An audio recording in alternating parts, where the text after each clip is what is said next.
Hello and welcome to jasonnewland.com, and this is Q&A Friday. Blah, blah, blah, blah, blah, blah, blah, blah. Yeah, hi. So my name is Jason Newland. Please only listen when you can safely close your eyes.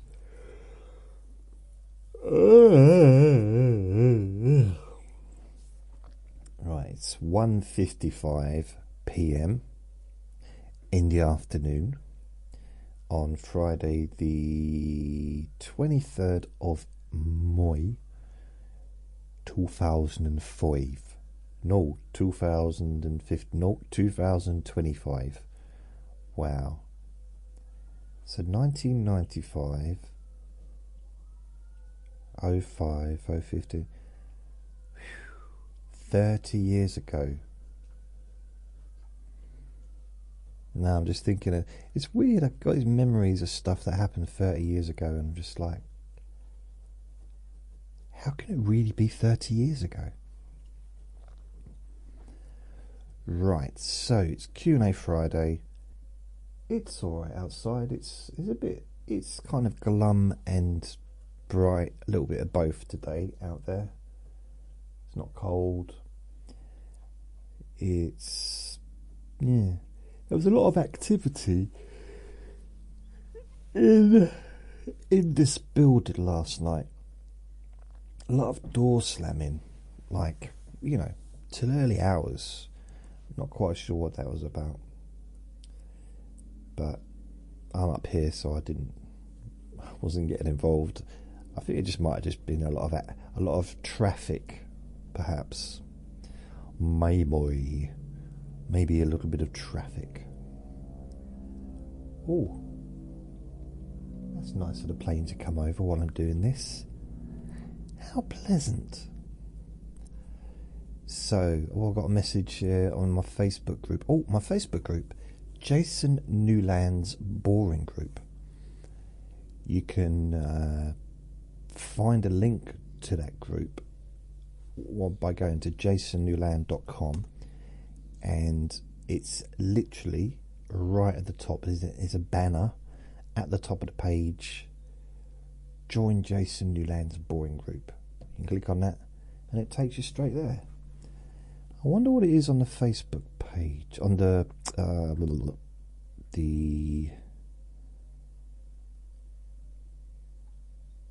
phone. Yeah, they're both together as well, but side by side. And that'll take you straight to the page, and you can join. You can join. So I had a message from Clara. I'm not sure if I'm pronouncing that right. Clara. Woohoo, heard my name on your podcast. Thank you for the welcome. You're welcome. Thank you for welcoming the welcome. I did do a recording yesterday. It was number 1357. That's weird. Got a fly. I don't know if it's the same fly. It must be a different fly. It's weird because I just had Vinny not on my lap, but to the left of me as I was sitting down with my feet up, and I was watching a boxing YouTube channel, and Vinny was asleep, and suddenly he just reached up and snapped at a fly. It was like one of those movies with those plants that move really quick, except shape as a Jack Russell. He's been a bit weird today. No more weird than any other time. A bit strange. So what I'm going to do,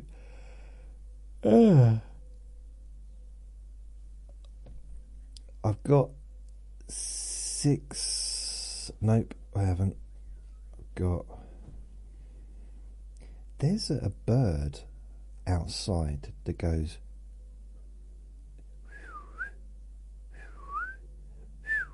like that. Hope that wasn't too loud. It's like, I thought it was one of the neighbours. So we used to have a neighbour who lived over the fence that used to squawk like a pigeon, like early in the morning. I'm talking like 6 in the morning, 5, 6 in the morning, 4 in the morning. It'd be like doing that noise. He was a bit of a character, this one. He doesn't live around here anymore. But I remember once he was my neighbour who lived the other side of the block where he lived. I knew him, and he was a friend, and he said he got woken up at about 5 in the morning. Someone was outside his bedroom window. Bearing in mind he lived upstairs, okay? These were like studio apartments. And he looked outside, and it was the neighbour from downstairs on a ladder painting his window frame pink. No apparent reason, just decided it would be a good idea. That didn't end well. It's just that I don't think it was the choice of colour, but you can't. First of all, these frames are not wooden. They're like double glazing frames, so you can't really be painting them, I don't think. I'm not sure the council like that. Another thing he did is he would spend, like, he had a tiny little bit of grass in front or out the back. Like tiny little bit of grass that was kind of his little area. And I'm talking very small little. If you think of the smallest garden, the half of it, half that, it's really tiny little. He would spend all day long mowing it. I mean, you could literally probably cut it with nail scissors in about half that time. He was, I don't know, he was just on pills, and he'd be doing it all day. Had another one lived over there. These are people that live over the fence. It's a different world over there. This bloke, he doesn't live there anymore either. He used to have pallets delivered, wooden pallets, like from a lorry. He'd have a big pile delivered. And he'd do this in the summer, I think, yeah. So basically he'd have this big massive pile of pallets, wooden pallets. He'd spend all day breaking them up with an axe, which was very noisy, as I'm sure you can imagine, all day long. And then in the evening, he'd have a bonfire.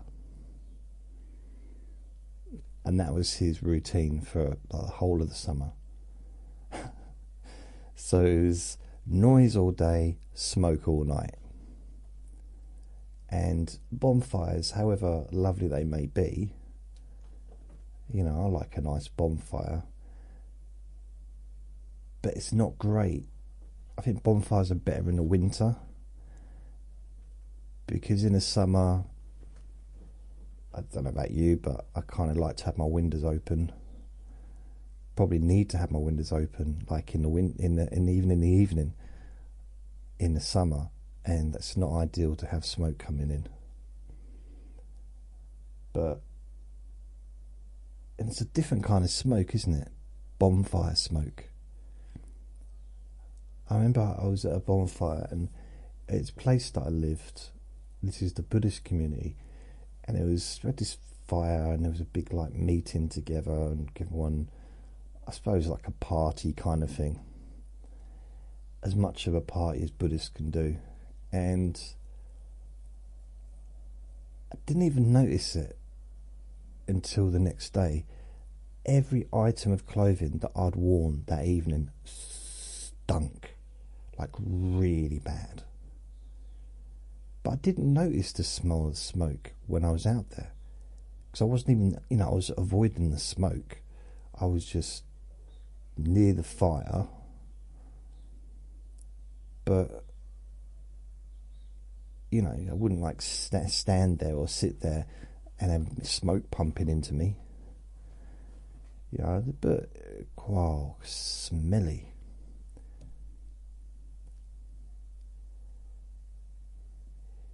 Yeah, had some strange. Had a fantasist living over there as well, a different bloke. Gossip. This is all gossip, isn't it? Yeah, he was unusual character. He was in all the national papers. He was quite famous. Couldn't believe it. But I got on alright with him, actually. But he was just... One day I could write a book. My nan used to say that. I could write a Guinness Book of Records of everything I've done and been through. And I'm thinking about herself, that is. I could write a book just about the neighbours. I'd have to be very careful, obviously, not to name any of them, but I don't think you'd even believe even 10% of what I've seen and heard and experienced since I've lived here. And not just here, but all the other places I've lived, all the different houses I've shared. Wow. Seriously, you'd think I was making it up, and I probably would be. That's the problem. So I've got Mike. These are the people that have left me questions for today. So at the very beginning, I'm going to mention everyone's name, so you know that I have answered your question. Maybe not very well, but I've at least attempted. So first of all is Mike, then it's Ben, Cindy,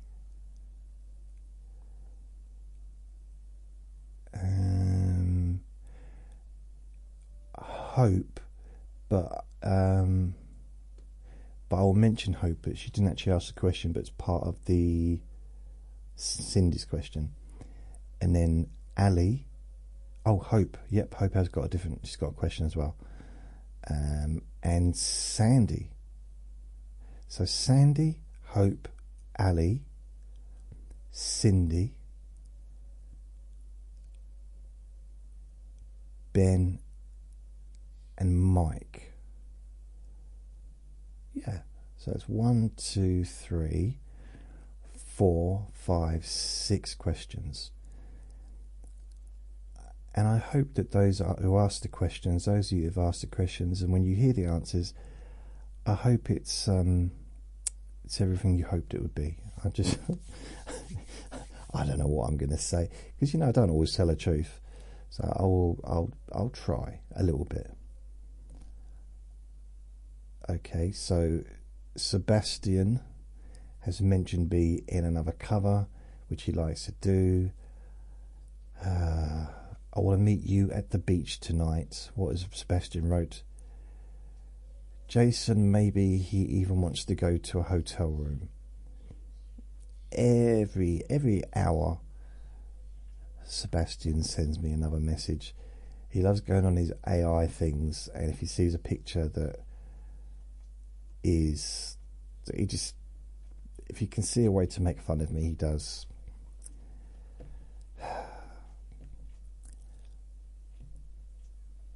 Right, here we go. Mike has asked, as I was falling asleep last night to the schools episode. Schools? I was at the boring Monday's boring thing, I think. I was wondering how much you plan out what you're going to say.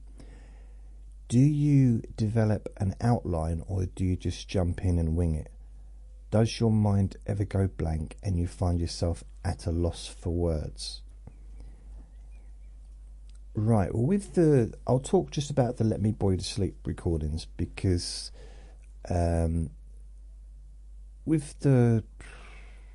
occasionally I will work out what I'm roughly going to say if I do a hypnosis recording, although 99% of all my hypnosis recordings that are being just me talking off the top of my head, the only preparation would be maybe having a concept.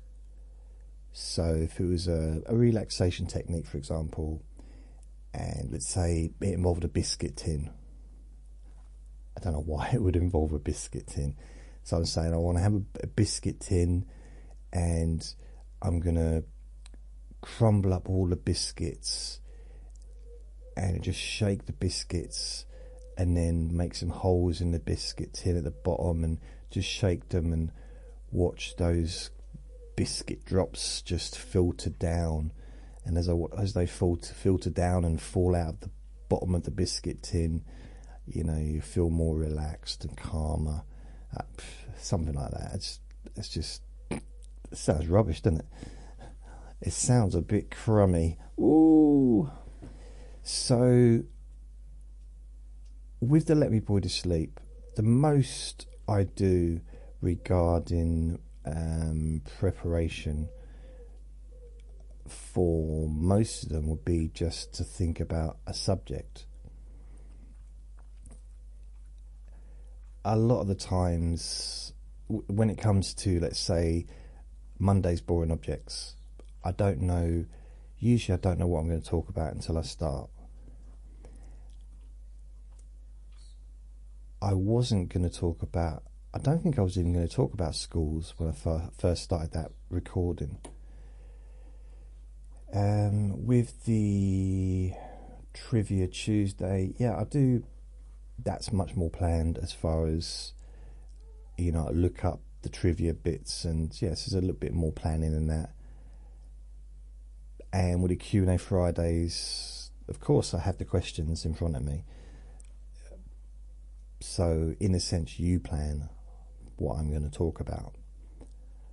But outside of that, no, I don't know. So when I had a little skip through the questions before I started this. But I got no idea what I'm going to say until I say it. With the schools episode, for example, I ended up talking about schools, so I just went with it. I don't have any kind of outline or structure for what I'm going to talk about pretty much ever, other than when if it's a trivia one, the structure is just reading out the trivias, or thinking about something to talk about, and then focused on that subject and finding the trivia bits of information and maybe commenting on it. So it's organised, but not really. Q&A Friday, it's just, I just answer just honestly-ish, if I can. But generally, no, I don't have any idea what I'm going to talk about. I mean, sometimes it's not that my mind never really goes blank. Well, it does, actually. It's not totally true. I mean, I know I'm a hero to a lot of you out there. All together. There's a hero if you look inside your pants. Right. I quite like the idea that it is. I thought the way that the recordings come out, that it would seem like they were just pretty much ad-libbed, because they are. It's just me just talking. I didn't think they seemed very structured. I mean, the Q&A Friday is kind of structured in the sense of I'm just answering questions. So there is a degree of structure. If I focus on, let's say, a boring object, the only structure... Okay, there is a structure with that. In the sense of, I choose a subject. So let's say if I choose mobile phones, for an example, as a subject, I will have that little reminder in my head to bring the subject back to mobile phones. So when I'm starting to talk about dolphins and tree houses and stuff like that, then I realise, well, I've got to bring it back to mobile phones. So I managed to bring it back. I don't generally have that little voice in my head when I do just a general recording. And also, even when I do let's say a normal sleep recording, if you want to call it hypnosis, a body scan, whatever, even if I have an idea of something that I'm going to discuss, so maybe I decided I'm just going to focus on each part of the body and imagine the wind is just blowing through that part of the body. And then when I get to start the recording, I might change my mind and decide to say the word relax. 5 times or something like that, with each time, whereas you focus on each part of the body. Or, so it's not, I kind of wish I was more structured, but I think if I was more structured, I've got more chance of being successful possibly if I was structured. But at the same time, I wouldn't be able to produce as many recordings as I do, because for me, structure reduces, I'm not going to say reduces creativity, but for me, it does a little bit. I like the idea of being able to not know what I'm going to say, because it amuses me then. And I'm kind of interested in what I'm going to say next, because I never know what subject I'm going to end up talking about, or what direction I'm going to travel in. I really don't know. Now, occasionally, it's not so much that I find myself a loss for words, but occasionally, and this is true, I'm telling you this, Mike. This is very true. And I did one recently. I do a recording, and I'm just in a rotten mood. But I didn't realise until I started the recording. And I have to stop.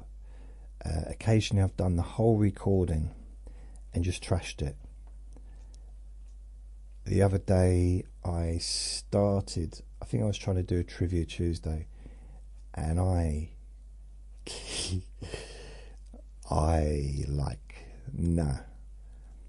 tried, I think, 4 different attempts to try to do it, and it wasn't the right day.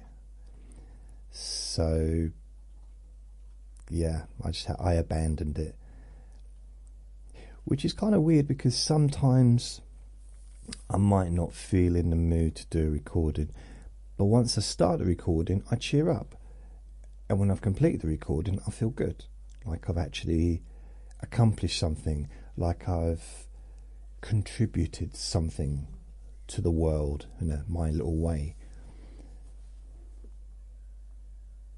But sometimes it's just a no-go. As far as a loss for words, I think if I'm talking to a human, yeah. I'm not Mike. I'm not saying you're not human. Don't have a go at me. And I think if I was face to face with one person, this would be. I mean, I think the reason why this is easier, because there's no interruption. There's nothing interrupting my stream of thought. If this is a conversation, then I would have to stop talking, and it'd just be a different process, because in order to get to some of the, I guess, more weirder things that come out of my mouth, it takes a bit of travelling. It takes a bit of, I need to just let go, just you know, be free without, I was going to say without censoring myself, but you know what, I don't censor myself, but in the end I kind of do a little bit, but I generally don't. Occasionally I say something and I edit it out and I think, no. It's like, no. And you might be thinking, yeah, but you said something the other day and you didn't edit that out. What kind of stuff do you edit out? What? It's like, what?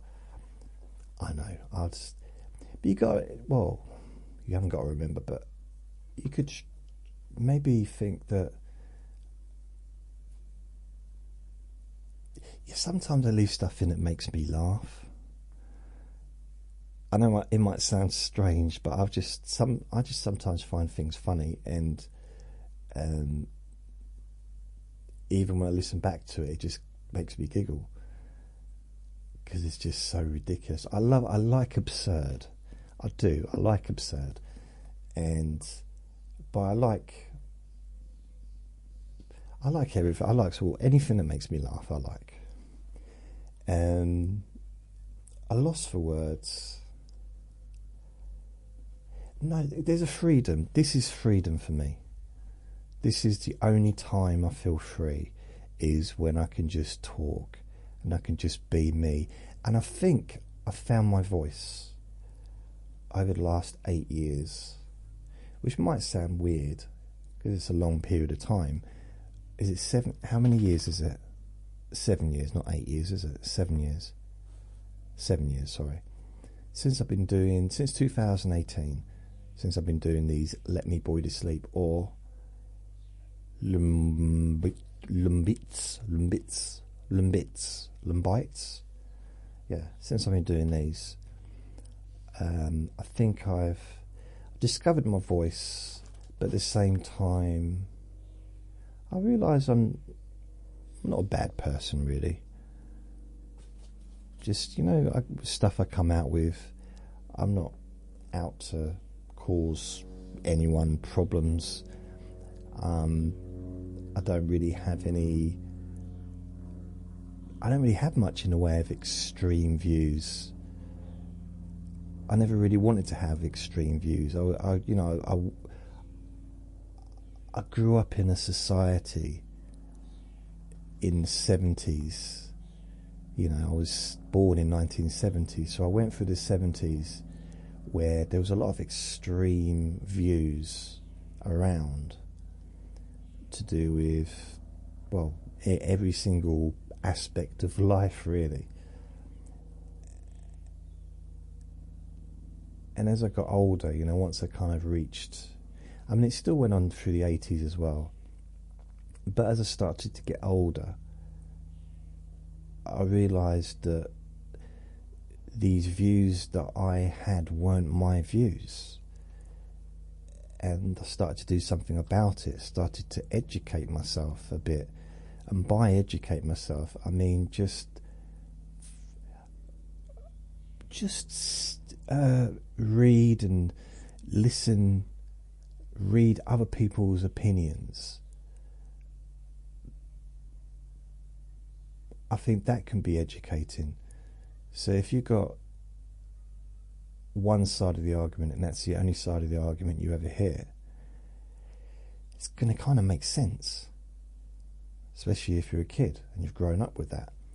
But then if you see the other side of the argument, it can be it could be annoying, it can be difficult to hear.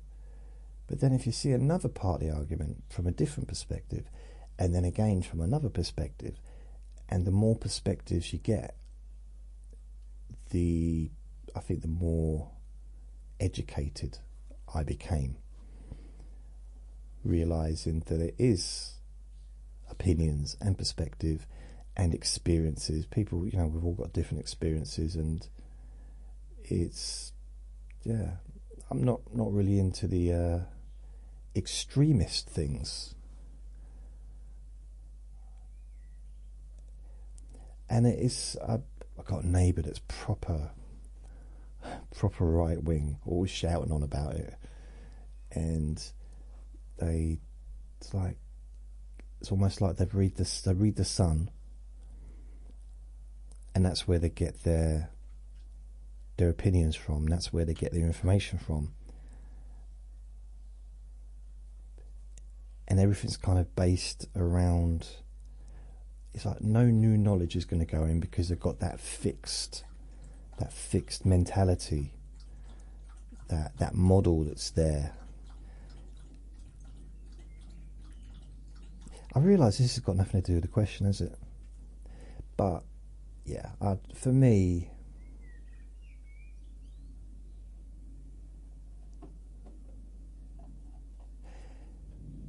yeah, I do. I'm trying to explain that sometimes I do have a loss for words, but not really.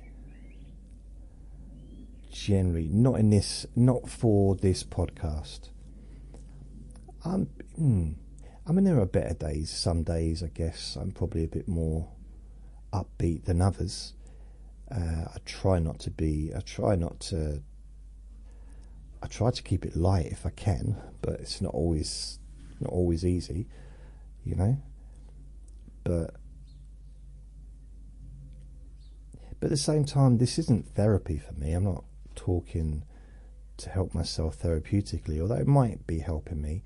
Maybe it'd be helping other people in some ways, to hear someone talking. And, you know, if I don't really mention my mental health travels, journeys, whatever you want to call it, over the last 50 years, 50 odd years. I don't really go into it too much detail, but I think maybe for some people would look at where I am now, and I'm doing all right, all things considered. I'm still here. According to some of the messages I get, I'm helping people. And I'm doing something positive with my time. And I mean, my psychologist said this to me, because I remember saying, this is years ago, she said, can you put your trousers back on, please? Like, she said, Vinny, what do you want? You want to have a treat? I've got to go. No, I'm not going to go. You can hear me. I'm just going to go and get him a treat out of the packet. All right. All right. Here we go. How did that get on the floor? Will you stop chucking my stuff on the floor? Wow. No, wait. So I've got these Good Boy chewy chicken twists with 100% natural chicken breast meat. Promotes dental hygiene. And a complimentary pet food. Did you hear what you said? He said, I don't care what it says on the packet, just give me it. Right.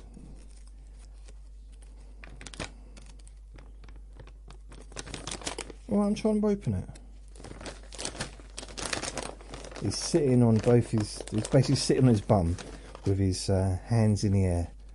Like, just, there you go. I'm not sure if he learnt to do that, or if he was taught it, or I don't know if he just did it, because he's always done it since I've had him. But he was 10 months old when I got him. Right, so that's that. Yeah, my psychologist, and this is probably 8-9 years ago, she said to me, because I said, well, I don't feel that I'm really helping society. I'm not contributing, that's it. I'm not contributing to society. Being at home and, not going to work or whatever. And she said, yeah, but society is not just your local area. Society is not just your country. Society is the world, isn't it? Society is everywhere. And I said, what are you talking about? She said, I don't know, I'm just trying to make you feel better. I said, is it because it's Friday afternoon, you're just waiting to go home? She said, yeah, I just wish you'd stop talking. I said, well, we can have a cup of tea if you want. She said, no, I don't trust your tea. I said, I'm not going to put anything in it. She said, that's a problem. An empty cup is no good, does not quench my thirst. I said, it was a silly conversation, but I just said, oh, I didn't think about it really like that. She said, well, you got people listening. I mean, if you forget the world, you've got people listening in this country. Just because no one's listening locally.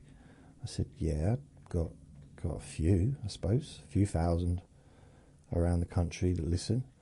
She said, there you go. So I thought, so I guess in a way I am, and from then on I kind of thought maybe I saw it a little bit differently. I am contributing to society in my own little way, in my own weird way. So yeah, and maybe if someone's listening, if they're like very young maybe, or don't have to be young, but they might be listening, they might have bipolar or a personality disorder or some kind of mental health issue, and wondering like what's going to become of them, how they're going to,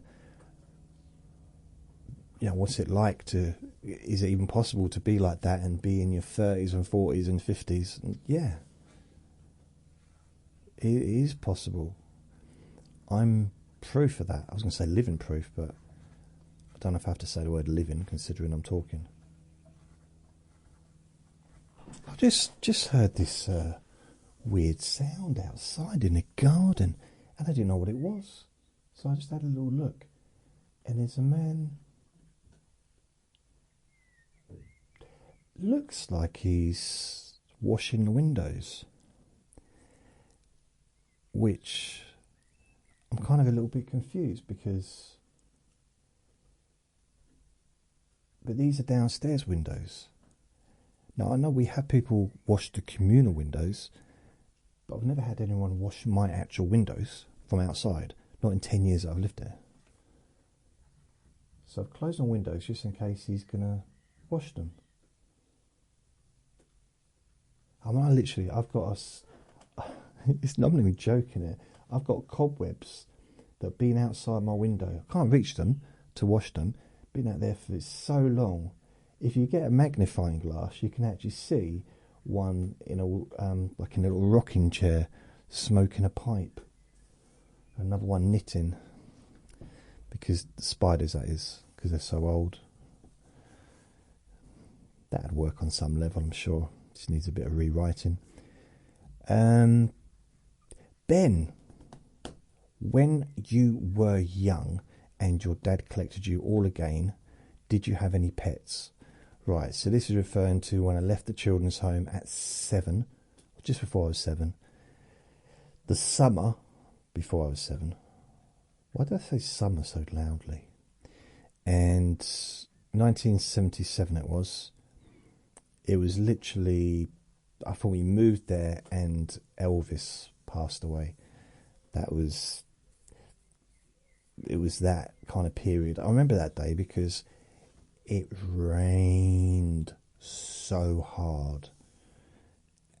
And I mean, this was 1977. This is when summers lasted for seemingly for weeks.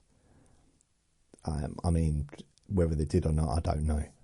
But we definitely, 75, 76, 77, we had some pretty long, hot summers in the UK. And I remember walking, I don't know, I think we were walking back from the beach, and it pelted down. And I've not said the word pelted for a long time. Pelted down with rain. Like, really, we were all soaked through. Now, bearing in mind, I was tiny, and probably three raindrops probably would have been enough to half wet me anyway.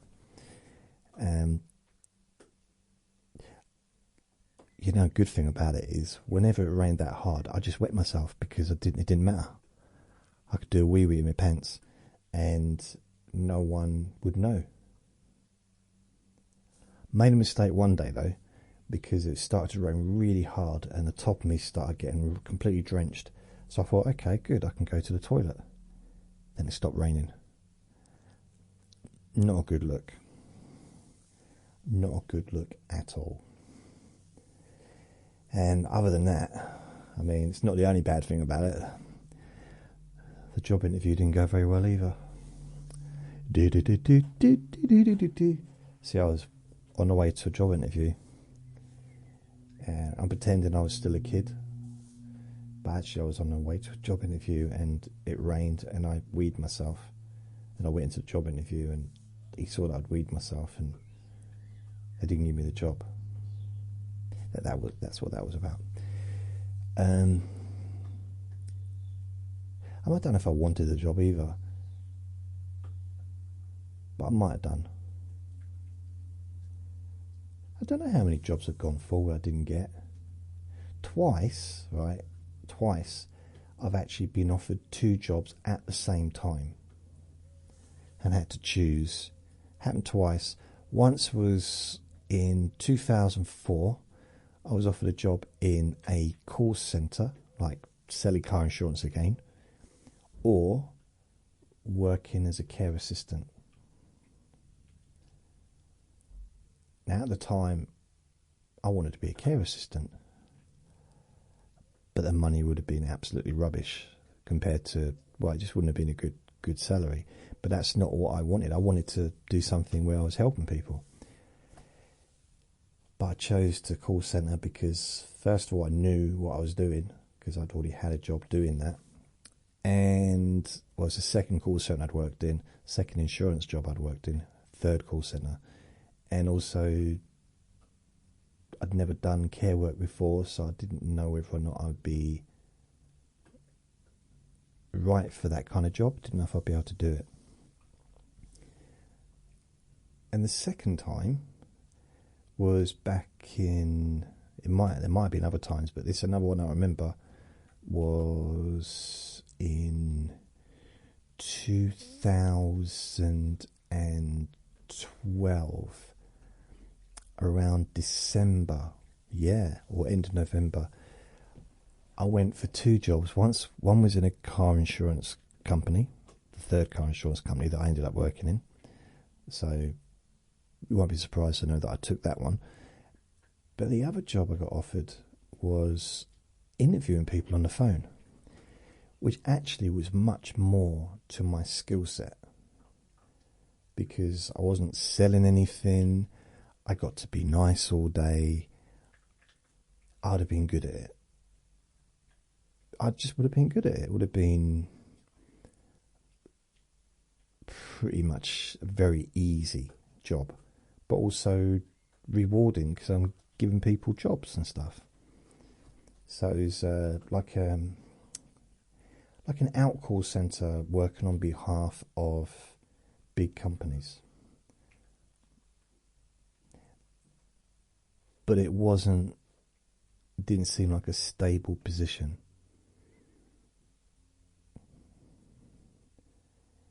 And so I just went with the insurance job.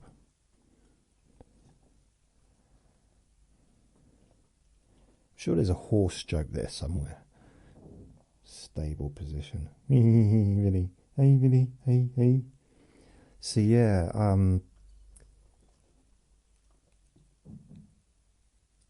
how did I get talking about that? You asked me if I had any pets. Blimey. So when we went there, do you want that last one? Do you want them? How about eating your dinner? This is the last one. You've got no more treats. And you're not having any more treats till next Thursday. So this is it. This is your last treat for a whole week.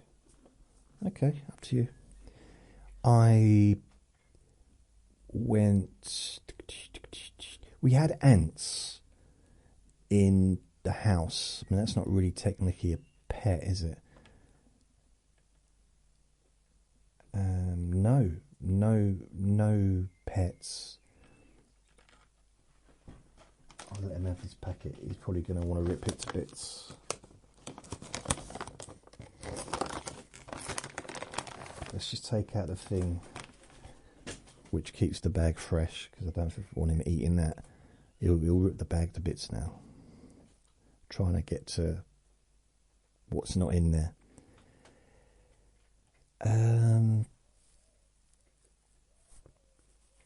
Not initially. I mean, we weren't in that house for very long because it was a little bit derelict.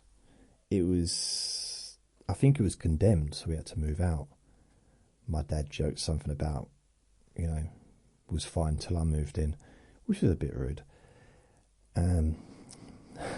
Too much farting. Ha ha ha ha. And so when we moved into the next house, which was only probably 5 months maybe after moving there to that town, maybe less, maybe 6 months, maybe less, we moved into this new build house, and we did have a cat called, what was the cat called? Tigger. Yeah, we had a cat called Tigger, which was the first time I'd ever, never stroked a pussy before. I'd never had a dog, never really been around any kind of pets in my life. So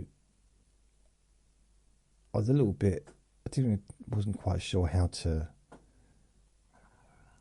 I don't know. Didn't really know what to do with it. But yeah, so we had a cat. Unfortunately, the cat didn't last long. Got I got run over, to be fair. That's what happened. Got home from school, and that was upsetting. But other than that, then nothing. And then I won a goldfish at the yearly fair, which was, I think, in August or September. That's it, Vinny. Can you make a bit more noise, please? Don't start knocking stuff off. He wants me to give him more. But I can't give him more because I don't have more to give him. I really don't. No. So yeah, I won a goldfish called Popeye.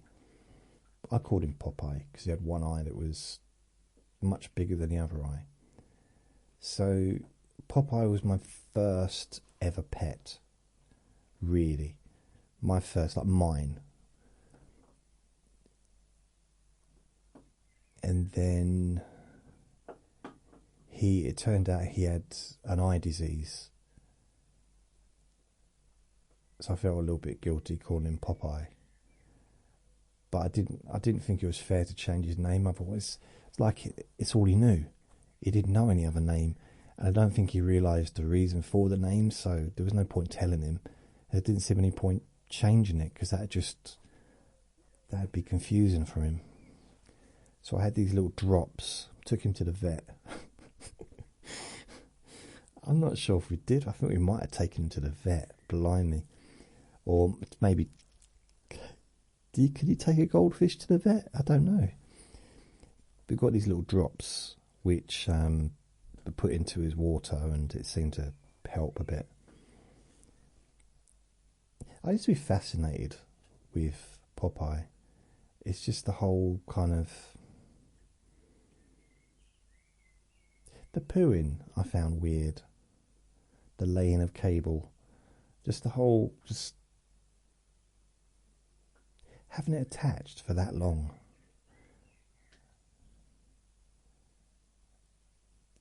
I wonder if whales do that.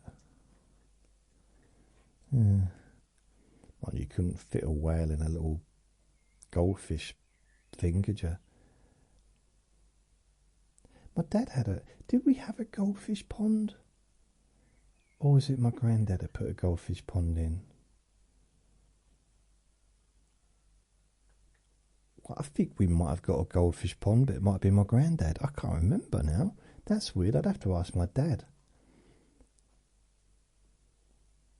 There was definitely a goldfish pond in that garden of that house.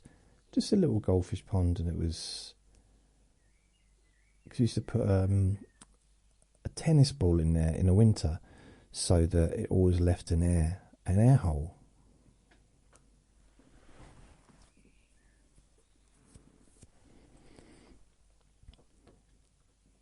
I remember my little brother had a goldfish called Tonkatoy or a Tony or something like that, and he was showing off. This was probably about 10 years ago. You know, he's he'll be nearly 50 soon. He was going on about how his goldfish lived for like 7 years or whatever. He had it for 7 years.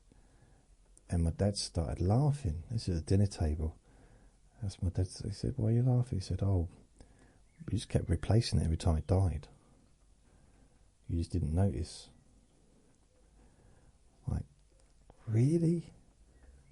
I said, "Why couldn't you do that with a cat?" But I guess it's, you know, he didn't want to. So my dad don't like animals. It's really weird because one of them said to me, because they won't come here, they won't enter my house. My dad won't set foot into this place, this flat. And I was told, like, oh, it's because I had Andre the ferret. Now I've got a dog. He doesn't like animals. Someone said he's allergic to animals. I said, well, that's obviously a lie. And I said, well, it's not true, because he spent 35 years or whatever, 40 years going into people's houses, you know, part of his job. So, you know. And then one day he said, well, I'm not allergic to animals, I just don't like them. Okay. Good. At least you've got some truth then. But out of the 4 people he visits, they've all got animals. They've all got dogs. Including me. But he doesn't come here. Weird, isn't it? Meets me in a restaurant or a coffee place. Won't set foot into this place. I don't know. There's a lot to discuss. That's not really the question. Vinny, come on, mate. I know I gave it to you.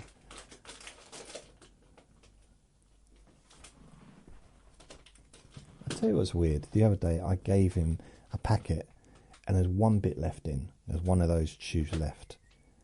And he just looked at the packet. The packet wasn't closed. It was open. He wouldn't take it out. He just couldn't be bothered. But as soon as he'd eaten that bit, he destroyed the packet into many pieces.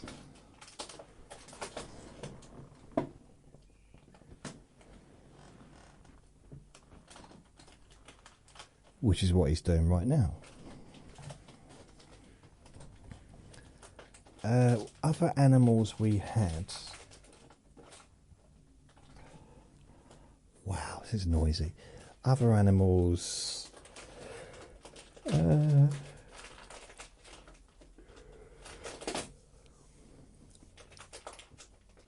When I don't know how old I was. Probably 13.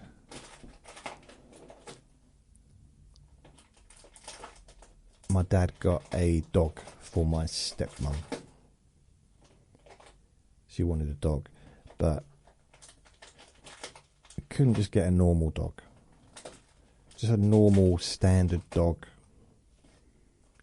normal dog size. No. Came home with St. Bernard. One of the world's biggest dogs. And cute as anything as a puppy. I mean, all puppies are cute. There's no non-cute puppy. It's just like a non-cute pussycat, you know what I mean? They're just always cute, aren't they, when they're little? And then is that as noisy as for you as it is for me? That's really winding me up. It's still funny though, I don't know why. He's so silly. So we had this dog called Misty, St. Bernard, and you literally, if you could watch it grow in front of you. I mean, I'm not even joking. It grew and grew and grew. I remember one day, not one day, I remember saying to my dad, "Is it finished growing yet?" He said, "You asked that yesterday, and the day before that. You'll know when it's finished growing." I said, "How?" "Because you won't be able to see the sun anymore." And he was right. Huge. Bigger than me. I was like 13, 14 or whatever. 13. Bigger than me. When it was fully grown. Weighed more than me. Probably weighed about 12, 14 stone. I weighed about 8.5 stone. When I took it for a walk, it would just drag me along. I had no control over it.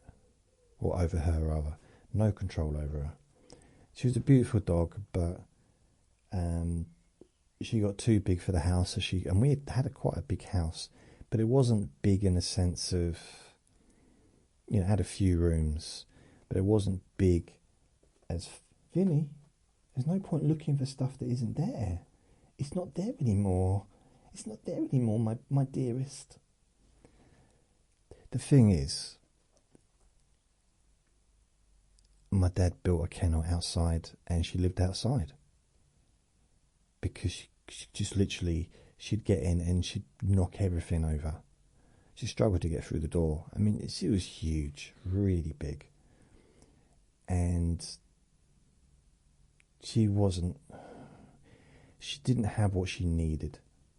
And this is at a time, probably so maybe it was when I was 14. This was at a time when everything was starting to go a little bit wrong. And, both my brothers ended up moving out. My stepmum started going back to work, so she was hardly ever there. My dad was always out working. I'd be babysitting my little brother after school and during the summer holidays. And Misty was just left on her own too much. There wasn't really anyone's fault. It's just that wasn't planned. Just how it ended up being. It went from being a big, full family house to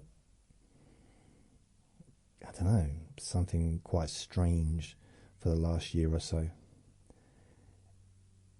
And Misty, she'd jump on me every time I was anywhere near her. She would jump on me and pin me down and dribble all over my school uniform.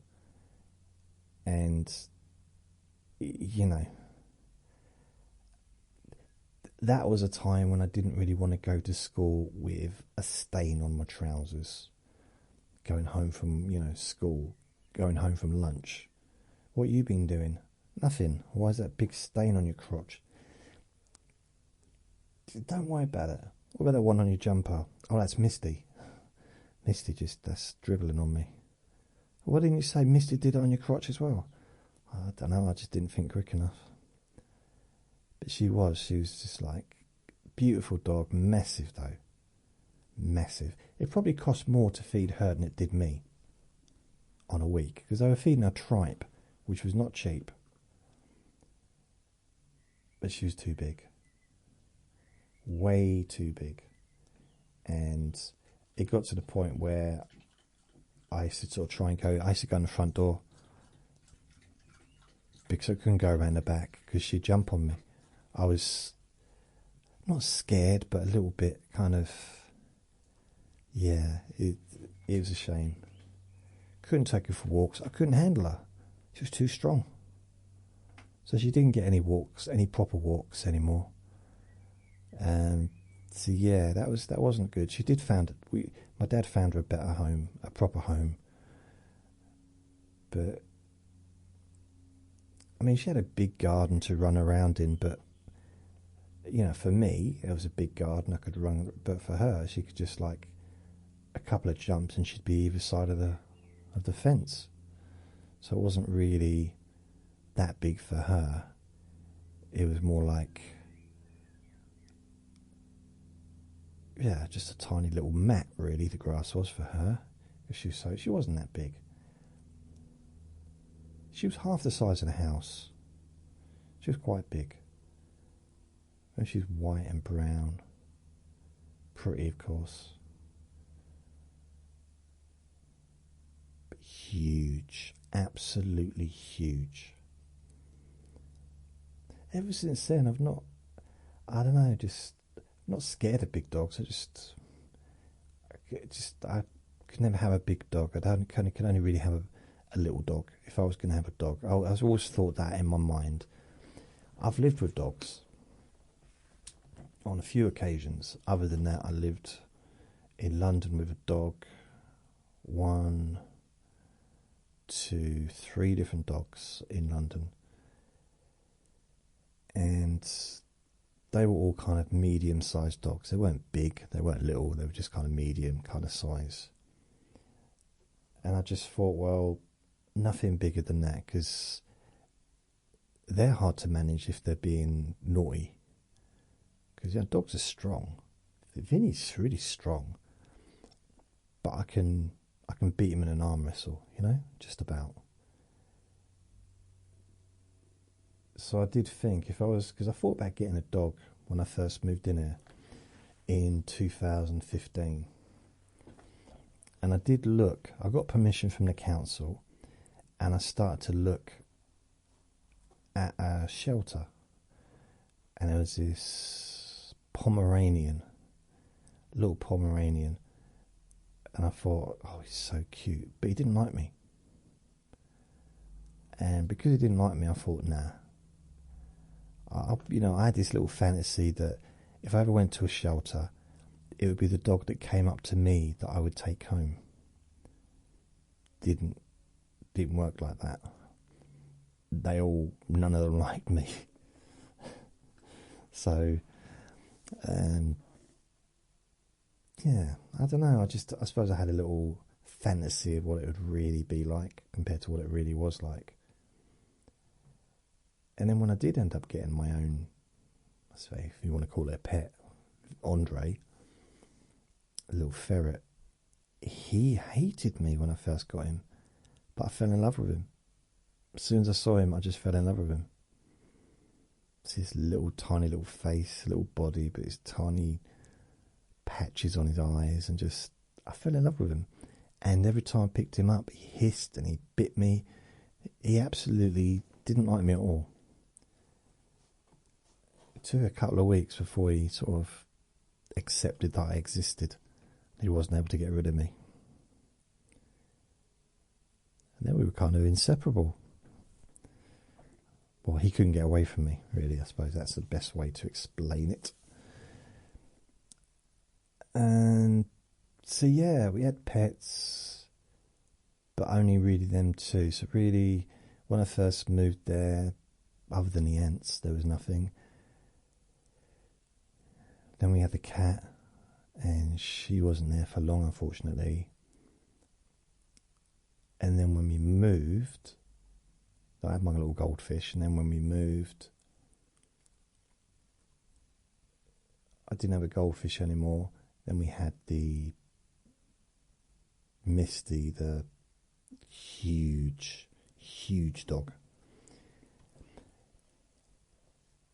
in about, when I was about 14, maybe 15, 14, 15, I lose track of the times really, but it was a point when neither of my brothers were living there, so I was on the top floor on my own, which was weird. I mean, I didn't like living with them, but I missed them when they weren't there. It's weird, isn't it? It's just like the brother just above me, the 2 years older, he used to wind me up all the time, but I missed him when he left. When he moved out, I was like, oh, because I'd spent my whole life with him, literally. From the day I was born to 15 or 14, 15, whatever, I'd been with him every single day of my life, moving around the country, living in different places.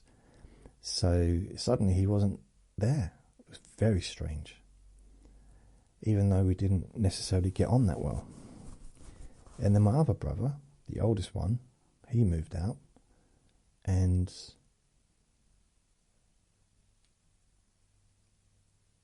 that was strange. It's like just being at the top of that old house on my own. Very weird. So what I did is I got myself a budgie to replace him. So I thought I'd replace him with a budgie. And I did. I got myself a budgie in a cage. Had it in my bedroom to start with, but it was a little bit too clattery, a bit annoying. So I thought I'll put it in the other bedroom, in my brother's bedroom at the front of the house. And unfortunately there was no heat, and it froze.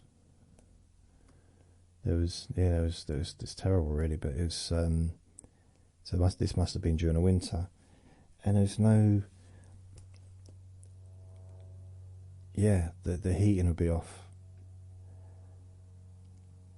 I think my dad's always had a bit of a problem with heating. I remember when I was I moved out and lived with my stepmum and her mum in the flat, my step-nan's flat. So my little brother and my stepmum were in one bed. My step-nan was in the other bed, in the other room, and then I was on the living room floor on a little camper bed. And I didn't like that, so I went and moved back. I asked my dad if I could move back into the house because it was horrible, and he said yeah. It was freezing cold. There was no heat. I said, "Are you going to put the heating on?" I said, "Nope, no heat." I had to move out again. I was 15 years old, by the way. I wasn't even legally. They had a right. They had a duty of care, but hey, back in them days, it wasn't really enforced. But it's freezing cold, so I went back to the flat where it was warm. But I didn't want to be there because I missed my own room, my own stuff, my own space. And I know I'd only been there for a little while because the house had to get sold. But would the house have to get sold if I was living there? I don't know.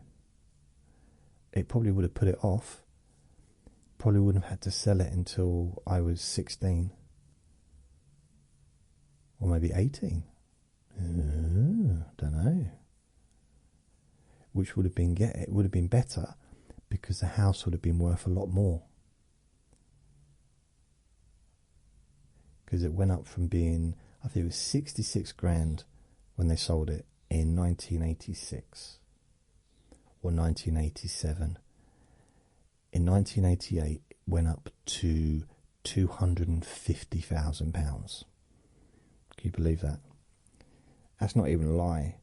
I remember I went into my dad's, because he had a new house by then. Like, he'd got himself another house, so I guess they split the money. She took her money, he took his, and put a deposit on a new house. So I went in to his house just to see him, and there was this thing. He pointed to it. It was it had this like little chipboard, wooden board thing where he'd post, pin stuff on. And there was a picture of our house with a £250,000 price tag. And you could see a dent in the wall where he'd been headbutting it.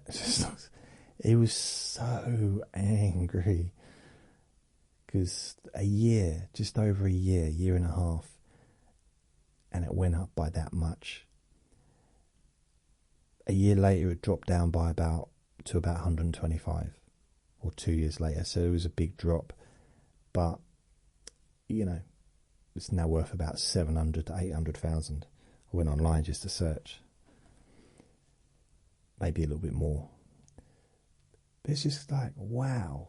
So if I'd have moved in there, I might have been doing everyone a favour, like everyone.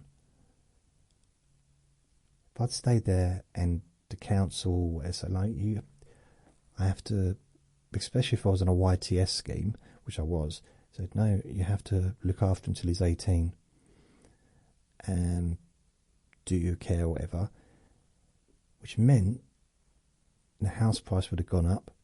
My dad could have sold that. 125 grand each. She would have been better off. He would have been better off. He probably would be buy his house outright, the one he got. I mean, that would have been amazing. Ifs. So yeah, we had pets.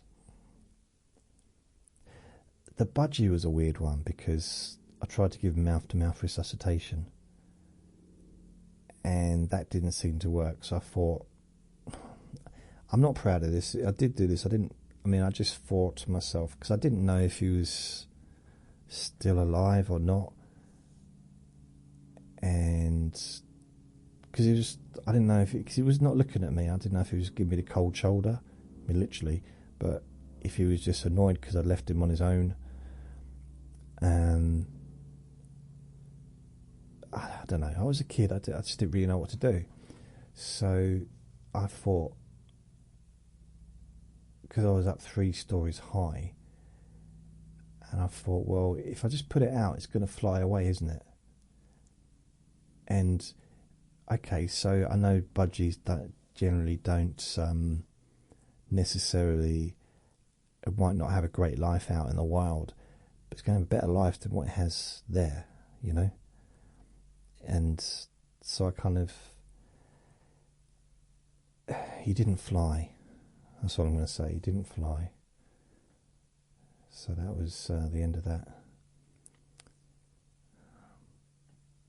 Never give mouth-to-mouth resuscitation to a budgie. It's a hard one to judge, you know. But I did do that. It's genuinely true. I'm not proud of it. I just something I did. And the heart compressions, it's very hard to really know how hard to push. If they squeak, you might be pushing too hard. So also, have you ever had one driving test lesson, car or motorbike? Yeah, I had more than one. I've had 1991, I had a couple of driving lessons. 2004, I had a few driving lessons. 91, I just couldn't be bothered. Just didn't see the point. And my spatial awareness is not necessarily perfect, which showed both times I tried to learn to drive.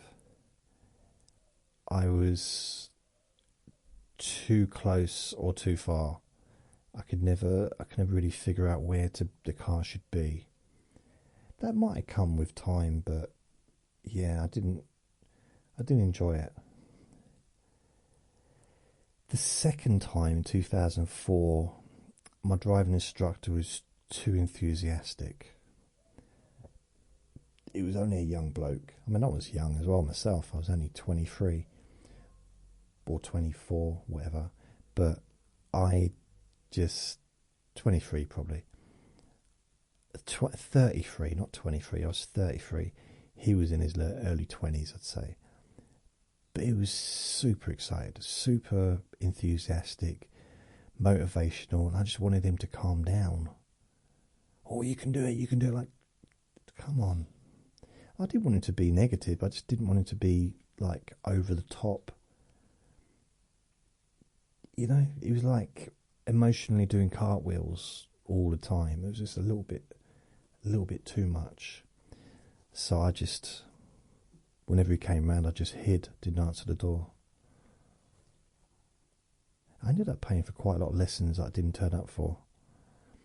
Anyway, in the end I stopped.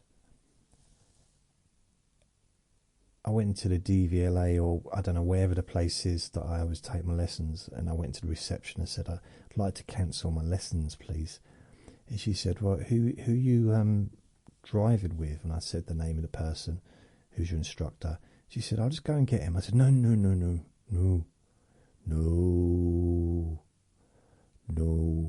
she said, too enthusiastic? I said, yeah, too enthused. She said, we hear that a lot. I said, okay, and we cancelled, and that was it. And I moved, so he couldn't find out where I was. What was my longest relationship? This is from Ben again. So are you talking about romantic relationships, I guess? The longest one, I can go through them, but I had one 91, which was that finished in the summer. I had one 93, sort of December 93, all the way to September-ish, 94. So what's that? October, November. So what's that? 9 months. So 9 months, that's quite a long one. There was one in 1996. It started probably May, maybe June 1996 until probably around April 1997. So what's that?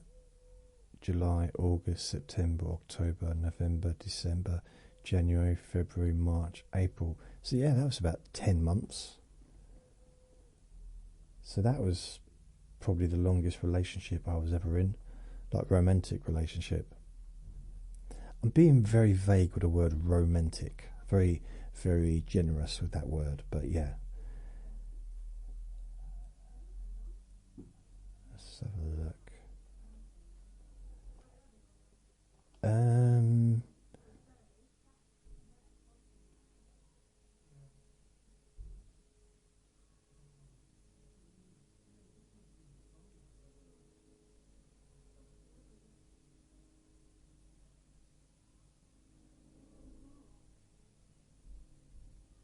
Trying to think. No, that's it. That was the longest one, 10 months.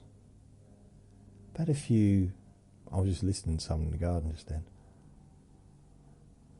You know, sometimes there's a voice and I just don't recognise it, and it sounds clear. It's like, is it outside my garden? So yeah, that's my longest relationship. I'm trying to think if I've ever had any other relationships. I've had a few little ones, a few little short relationships, kind of.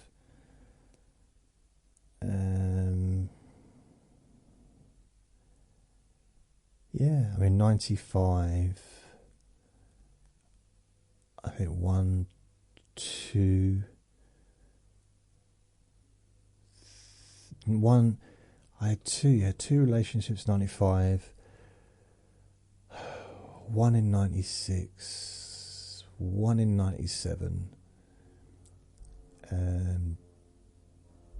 during college, I didn't really have. I had a friendship with a female, but wasn't a relationship. It was a friendship, and then it turned into something a bit more at the end of the course, at the end of the university degree. But for the 3 years, we were just really good friends. And then that kind of didn't really come to anything. We were just friends, very close friends.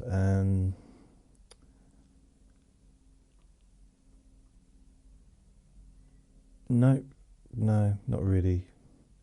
The last 10 years, pretty much, it's been a dry well. But yeah, I'd say the longest one, about 10 months. Can you imagine saying 10 years? Wow. 10 months, longest one. Cindy, would you tell us about the TV license tax? Do you pay it on every TV in the household, or is it one fee per household, regardless of the number of TVs? Mike's answered this, so he hasn't answered me. It's a good question. I've never understood the whole UK TV license thing. How do they know if you have a TV or not? Do they have the right to just enter your house and look at all your technology devices? And Hope has written, I had a friend who had to prove she didn't have a TV in order to avoid the tax. She was so angry she had to let the TV tax people in to search her flat. I'm Canadian, as she was when she moved to England. Okay, I feel there's a lot of questions there. So, yeah, it's one... Okay, so in this flat that I live, it wouldn't matter if I had 100 TVs. As far as I'm aware, it's just one TV license per household. They do a discount for blind people. And so I always found that just incredibly rude, to be fair. I don't know. I don't know if there's a discount for people that are pensioners. But I pay... What do I pay? Let's have a look. What do I pay every single month? TV license. I think it's £15 a month.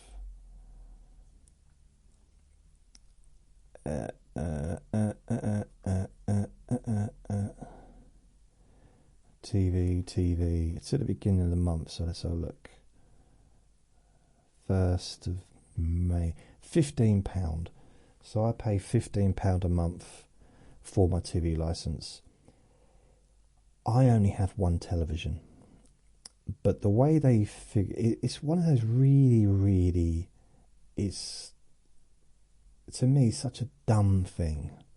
A dumb idea. It made sense originally, when they first started doing it, I guess. But there was two channels, BBC One, BBC Two. Both of them, neither of them had adverts, although they had sponsorship and stuff like that, but they didn't have adverts, so it was a public service. Then ITV came along, which was financed by advertising. Channel 4 came along, financed by advertising. Channel 5 came along, financed by advertising. And then over the years, everything except BBC channels are financed by advertising. All of them. Yet we all still have to pay for BBC, even if people don't use BBC. And I see YouTube videos where people say, oh, come on, you don't have to let them in, or if you do let them in, they have to prove that you watch BBC, and it's not quite as simple as that. They can be a little bit intimidating, these people coming around. They do it for a living. They know what buttons to push. They know how to get people to open up and how to incriminate themselves or whatever. And it seems weird that some people go to prison for not paying a TV license or refusing to pay the TV license. They actually go to prison. How can that in any world be justifiable? That doesn't. Me with no strong views. It just seems ridiculous. It's just all absurd, but not in a funny way. And so, yeah, we do have to have a TV license unless you can prove that you do not have a television. And they also now include streaming. So if you stream TV, even if it isn't the BBC, so if you stream ITV app, which has got adverts on, you're using a TV. So you watch TV, any kind of terrestrial television, even if it's streaming and you're viewing it through the internet, you have to pay a TV license for it, according to them. I'm sure there's ways around it. I know people that don't pay the license and they just don't answer the door. I never used to pay the TV license till I moved here, but I pretty much always lived in a multiple occupancy house. So the landlord paid the TV license for the building. So I never had to pay a TV license until I moved here, and I thought, I'll just pay it. Because I've seen what happens when people don't pay it and they get hounded. And how do they, let's have a look.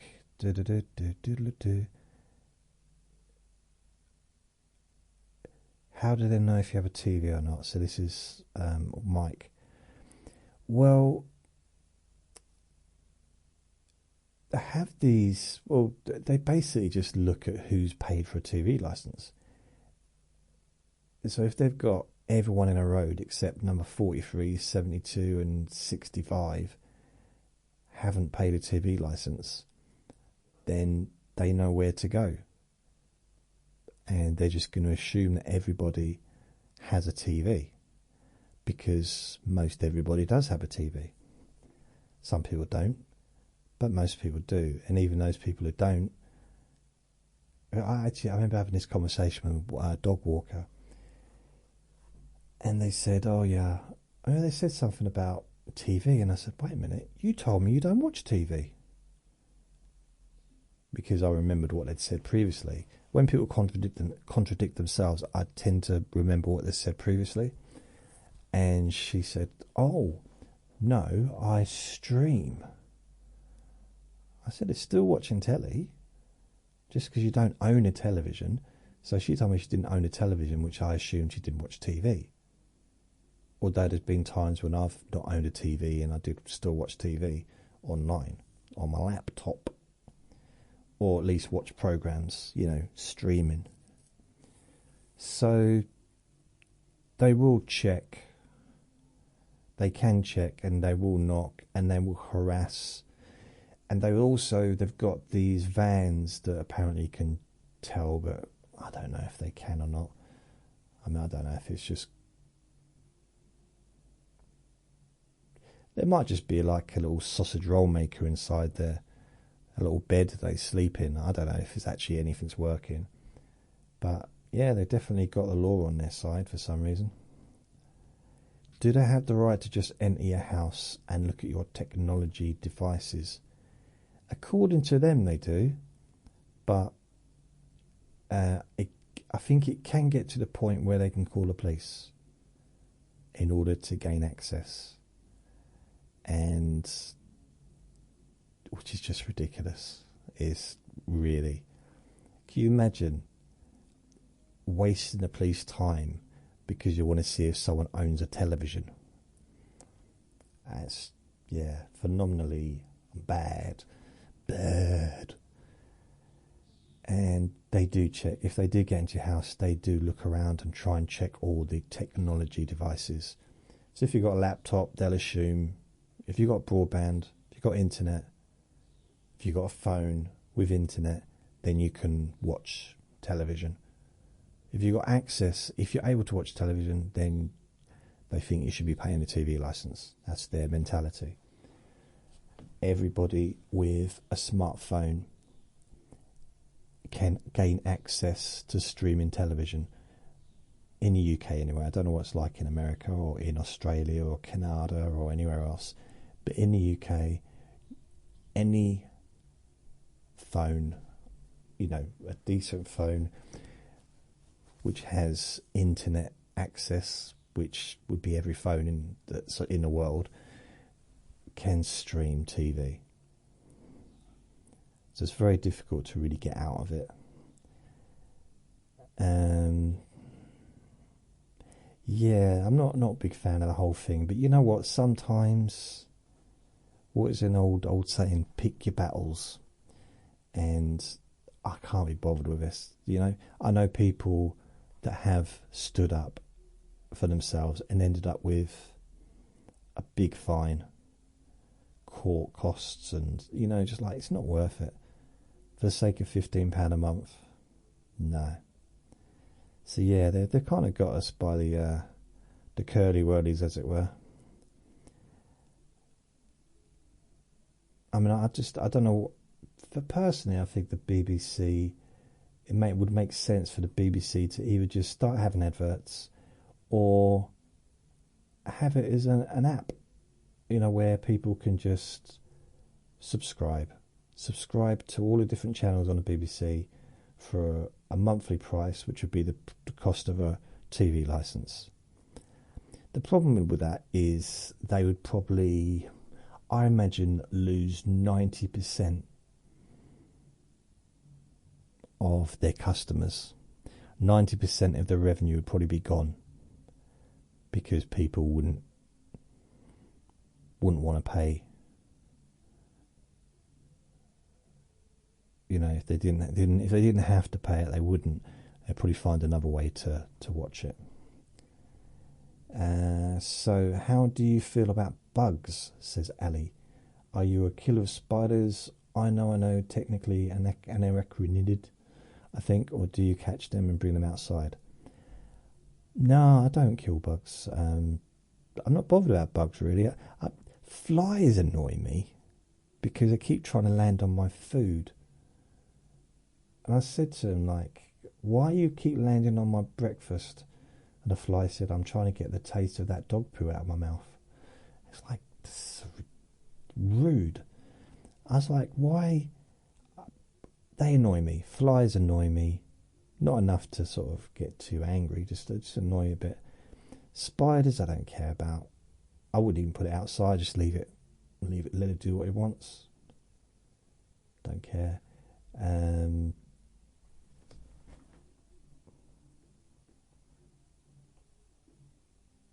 Oh, I think Horace just popped up onto the windowsill and then he's gone.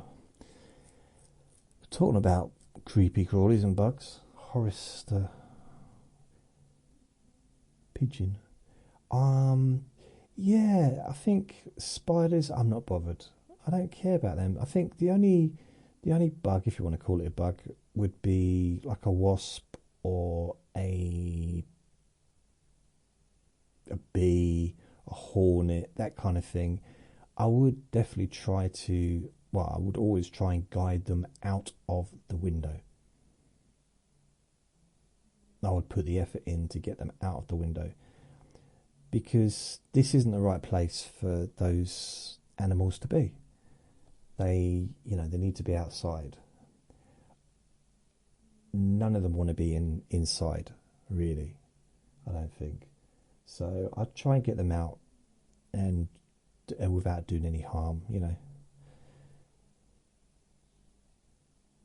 In the past, if it was a spider, I'd probably try and get it outside, but I don't care anymore. Just doesn't bother. Spiders don't bother me at all. I don't bother them, they don't bother me. But luckily, I'm in a country where we haven't got to worry about stuff like that. Yeah, so for me, it just...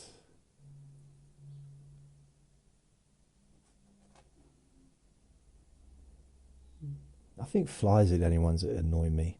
And when I hear a wasp, it's like, oh, Because I know wasps don't bother me if I don't bother them, but trying to get them out the window can be a little bit bothersome to them. I don't want to push them, too far.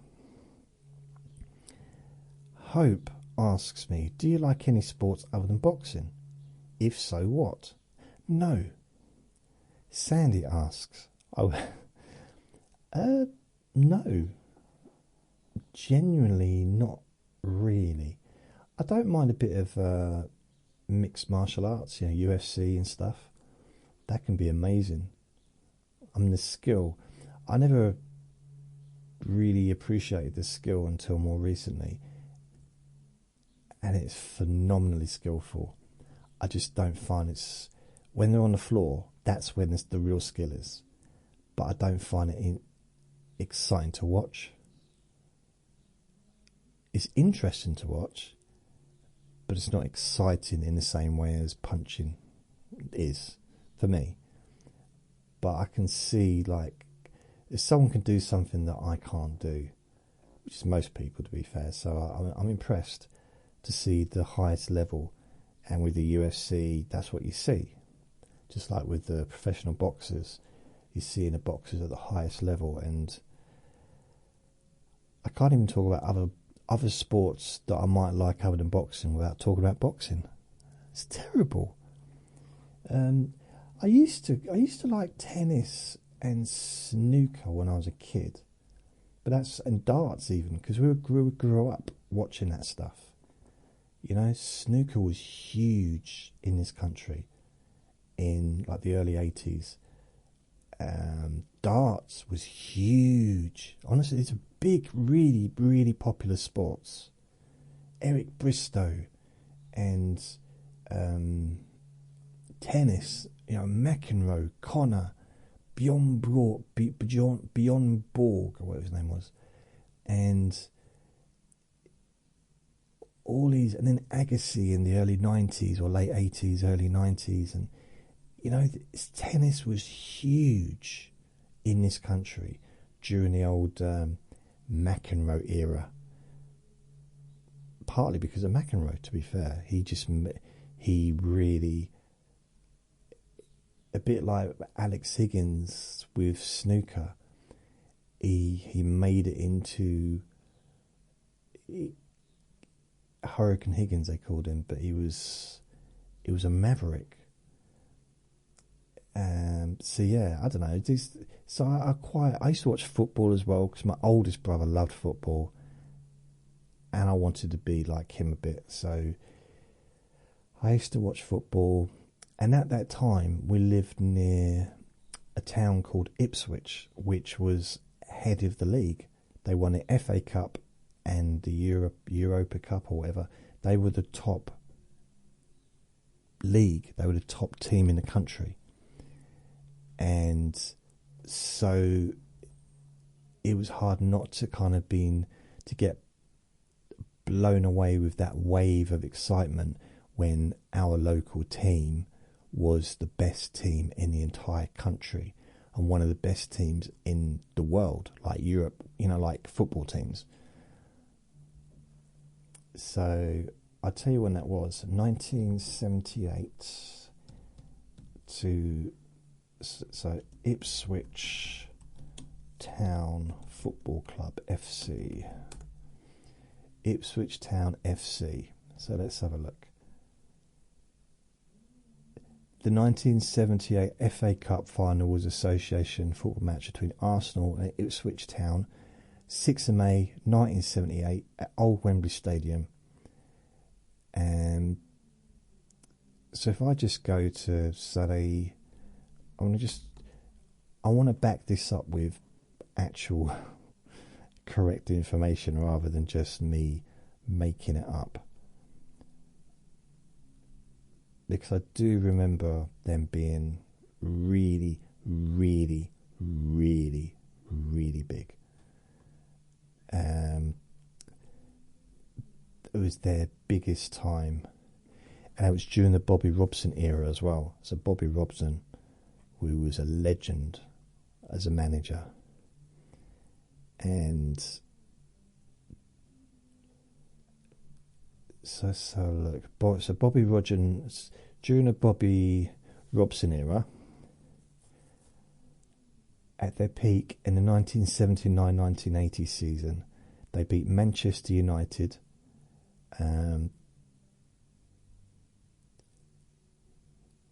Their major success came 1978 when Ipswich beat Arsenal at Wembley Stadium to win their only FA Cup trophy.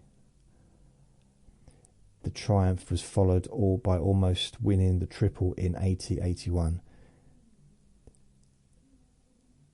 So they were really big back then. And Ipswich did win the UEFA Cup in 1981 as well.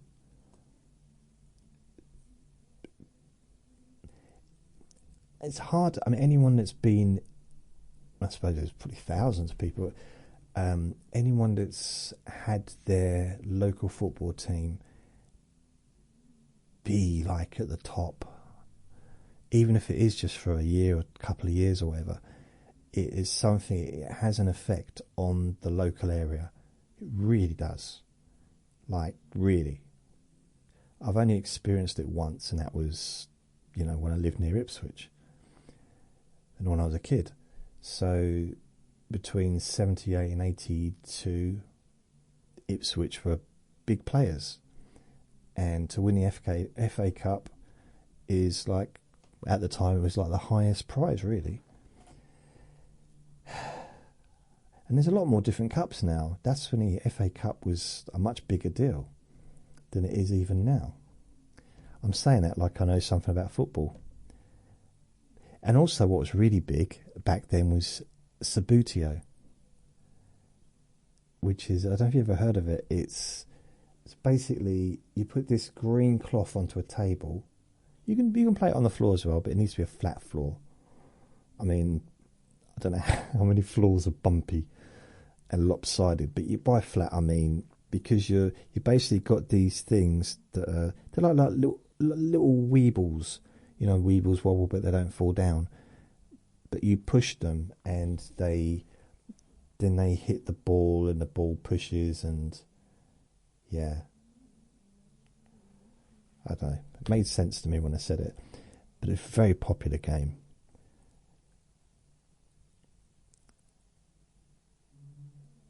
So no, I don't really. Boxing's the only sport I follow. Even things like martial arts, the taekwondo, the Olympics, judo. I think some of that stuff, judo for example, is when you realise what's being done. I think, okay, I'm going to talk for myself. With judo, because my dad was a judo man when he was at school. He got a brown belt in judo, and so that was his thing, and he kept it with him. He's like always, it was good balance and all that stuff. But I didn't, watching it, I couldn't see any kind of excitement, any kind of point to watching it. I could see the point to doing it. But once you learn a little bit about what they're doing, you realise that it's phenomenal what they're doing, actually. And when you put two really, really good people, it's like a chess game. It's almost, if you put one really good person against someone that's average, then that really good person is going to chuck that average person all around. And it's going to look spectacular. It's going to, it's going to look just amazing. But you put two really good people together, and no one's going to get chucked around necessarily. They're going to try and chuck each other around. And it's the same with the USC or with the Jiu-Jitsu. They'll try and choke each other out, but it's much easier for, if I got into a Jiu-Jitsu, someone that's only been doing it a little while would get me into a choke in seconds. But two really good people, they can't. It can't. It's not that easy. Not that it will be easy for them, but I'd say it's which in a way, as an observer, as an audience, I think unless you're really into the sport, the skill doesn't necessarily impress, because it's not based on speed. Like with races, the one who wins first, the one who gets there first wins. It's a much easier thing to watch, isn't it? A running race, a swimming race, a rowing race, rowing, horse race, whatever, when people are racing, and it makes sense, like, okay, the winner wins. But when it comes to like combat sports, there's so much more. I mean, boxing used to be, I preferred the boxing in the Olympics, how it used to be, when they used to have a scoring system, when a beat, like it would actually, every time a glove touched the head guard or the body, it would trigger off a point. So that was good, because then you could see how many points each boxer needed to win. And if you was on one person's side, you say, "Oh, got to get more, got to get more." Now they don't do that anymore. In fact, they don't even have headgear anymore, I don't think, in the amateur. Do they have headgear in the Olympics? I don't know if they do anymore. They might do. So I think because I'm a non-fan when I watch any other sport. So if I do watch something, I'm looking for excitement. In the same way as if someone that's not really into boxing, they might watch the same fight as me and think, what a pile of rubbish. And I might think that was an amazing fight. It might not be exciting in the sense of lots of action, but the skill involved, it might be phenomenal. The kind of skill you'd get with Mayweather, or the kind of skill you get with Tyson Fury, or with Usyk. There's different types of skill levels, or with Lomachenko. Phenomenal skills. So it's not always exciting to watch, but I think there's a reason why only one person ever beat Tyson Fury, and that was Usyk. Because Usyk is phenomenal. He is now pound for pound the top out of everyone at the moment. But there's something, he's like, wow, he's got... Yeah. Anyway, I won't bore you talking about boxing, but no, I'm not really interested in other sports. Boxing is the only one I really like. I'm trying to think of any others. No, not really. Sandy asks, I would like to know if you have taught Vinny any tricks. And also, thank you for being with me for the last 6 years. I love falling asleep to your stories. Well, thank you, Sandy. Thank you for inviting me to be with you for the last 6 years. Happy to help. Vinny, he's taught me a few tricks.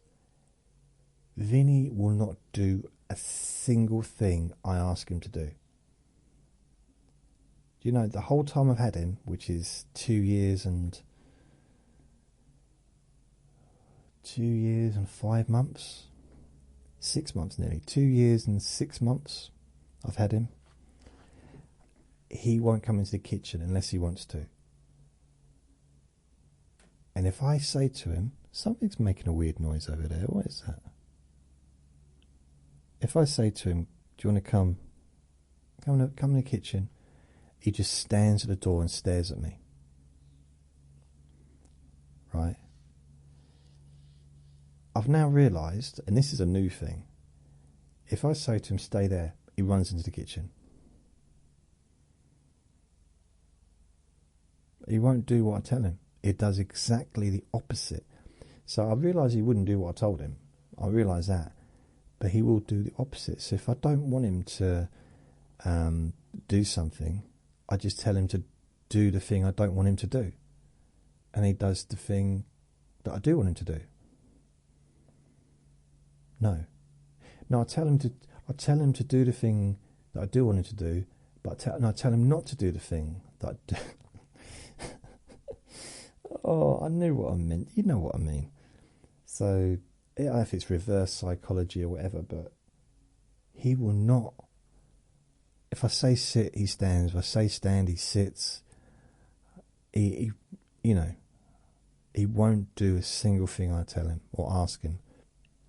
The only thing he's ever done consistently is when I'm out, and the only command he ever listens to is when I shout to him, Vinny, ignore me. And he does.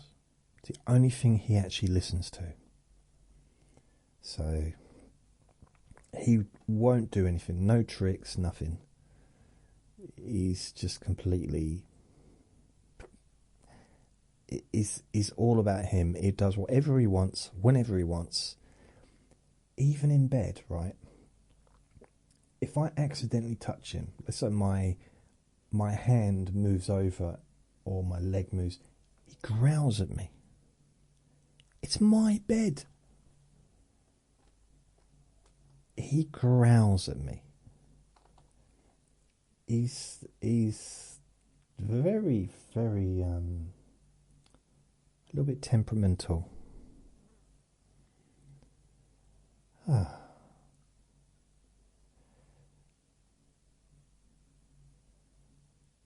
think that's all the questions. I've got no idea how long I've been doing this for, but it's now 10 to 4. So I've been doing it over an hour. It's warm in here. That's because I closed the windows, isn't it? Because of that man doing the washing, cleaning the windows or whatever. So, thank you for listening, and remember to be kind to yourself because you do deserve to be happy. Lots of love. Bye.